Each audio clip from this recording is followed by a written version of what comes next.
Hey guys, I got a few minutes, so I wanted to give you a little catching up to do since my last video about a month ago.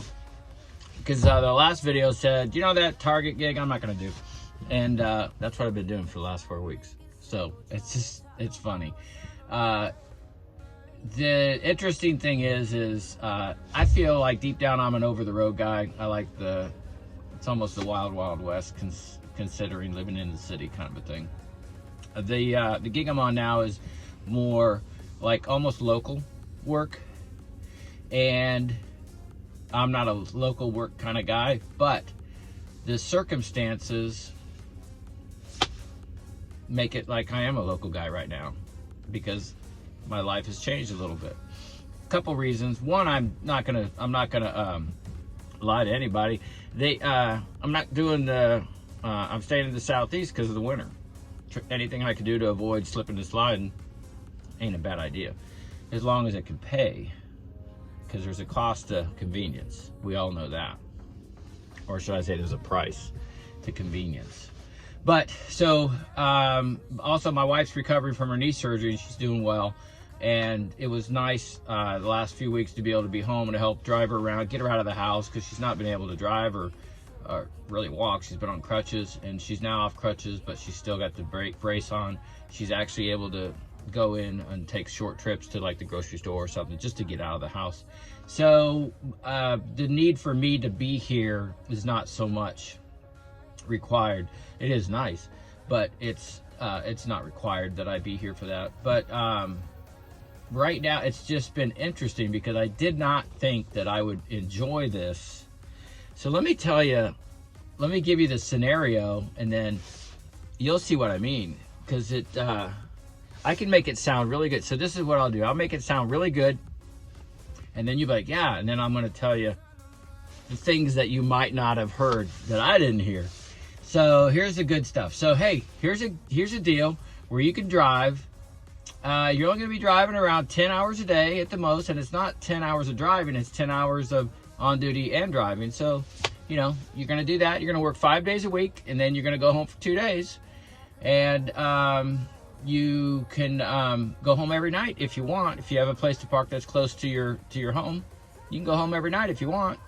And yeah, so you'll be doing just local driving, generally around the perimeter of Atlanta, not a whole lot inside the perimeter. So what do you think? And so first question is, what's it pay?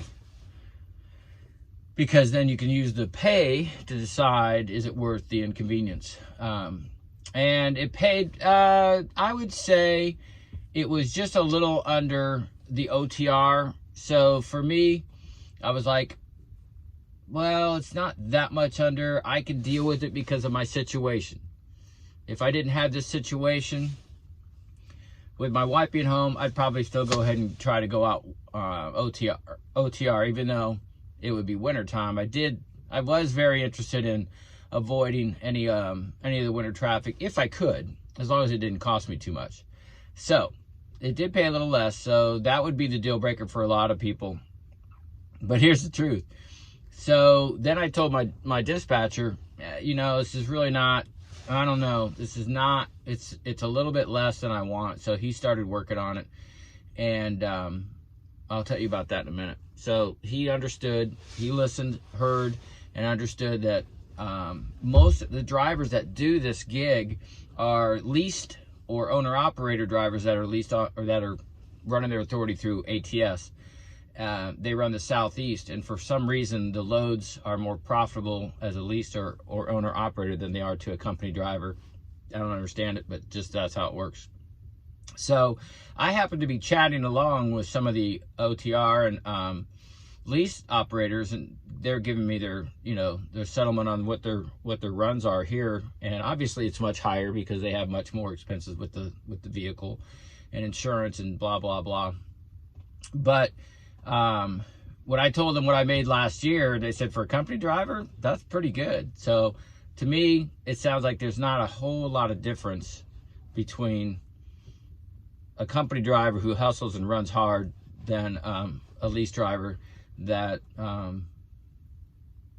don't know if they run hard or not, but I've never said to anybody, well, you'll make a lot more, or nobody has ever told me at ATS that I'm going to make a lot more if I go lease than what I'm currently making.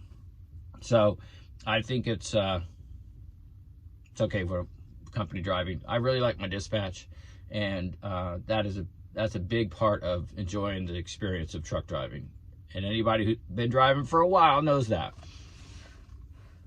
They know, oh man, my cigar went out. They know without a good dispatch, you may not have a good experience. And I've had bad dispatch before. So now here's the bad part. If I told you, hey, do the local thing around Atlanta, you'll be in rush hour traffic twice a day. You will have to deal with the road construction. You'll be late a lot. Oh, and you're going to drive from 3 p.m. to about 12:30 a.m. So, yeah, you got that going for you. But you can be home every night. And it's going to pay a little less than OTR. Oh, now you can see why it ain't so attractive. So you have to really be able to dig and ask and ask and ask. And I couldn't ask those questions because I didn't know what to ask, so I just did it. Now, me personally, I like driving at night, so this works for me. My biggest obstacle in this, as you can imagine, is dealing with the Atlanta traffic during rush hour. It's horrendous. Absolutely horrendous, to the point where it's almost a deal breaker for me. Not that I would abandon my wife and say, sorry, honey, you're on your own. I'm not dealing with the Atlanta traffic. But it could be kind of close to that. I would never do that. But, so I talked to my dispatch. My dispatch went to bat for me, and he actually got it bumped up to where I'm making some pretty good money. So I'm very happy with this. And I actually had an opportunity to talk with the sales rep. He called me, had to reroute me on something last minute. So we had a really good conversation, and I think he's going to fly down to Atlanta to meet the drivers, and he's going to fly to, ATS has got a private company jet, and they're going to fly to Dallas and see those drivers, and they're just trying to, so this is a really big deal, and it's kind of neat to be part of a big deal. So I'm enjoying the experience more than I'm hating the Atlanta rush hour traffic. And normally, see, I got that Lytx thing on the front where if you get too close, it'll go off and it'll give you points. You don't want points, but it'll give you points. We're allowed 50 points a month, which is a lot of points. And because usually, you know, if you're like driving 3 seconds behind somebody, you might get 2 points. If you're driving less than 2 seconds, you might get 4 points. You know, if you almost hit somebody, you get 5 points taken off. Points. Normally, I'm only 4 or 5 points a month. And I got a buddy of mine that drives with us, and we have a little competition. And at the end of the year, I just barely missed out, but he won. So he got a $50 steak dinner on me. And this year it's going to be really tough because he's still bouncing around between 4 and 5 points, and you know, I'm like at 28, 33 points. So there's no way I'm going to be able to compete this year dealing with rush hour traffic, because it's so hard to try to give any distance when as soon as you do, somebody just continues to slide in front of you, and you feel like the only way to make progress is to go backwards. So anyway, it's all going well. I'm still going to be making over 80 grand a year if I stay on this gig, and almost pushing, you know, in the high 80s. So I'm good with the numbers. It's just a matter to see if because I am going to miss, you know, a little bit of different opportunities or challenges. There's plenty of challenges in what I'm doing right now, but it's more of an obstacle course trying to get through the traffic stores and trying to make sure. But once you get on a route, you kind of know without even looking at the GPS. So anyway, it's going well. Just want to give you guys a quick update, because last I left you was, I'm not going to do it. And here I am doing it. So I'll keep you posted. Everything else I think is going all right. Still a lot of crazy stuff going on in the world. I can't explain it all. I still feel in my heart that things are going to get better. It's just we're really in the meat of what's going on. So there's still supposed to be some major gut punch, and I don't know what that is. I honestly don't know, but once we get through this, and I still think in 2022, I'm hoping we'll start seeing a turnaround by the end of March. But have you guys seen anything? No. I mean, you have to really look on the internet, and what can you trust? You know, you can't trust the media, but you can't trust all the internet stuff too. So I don't know. I'm certainly not going to try to act like I know what's going on. I can only hope what's going on is that good will prevail. So just continue to be good to others. I will say this. I've been really watching the Ottawa truckers, and I've just been fascinated, almost like if it's a show that I watch every night. All the joy and the peace and the love and all the crazy emotions like that's going on there.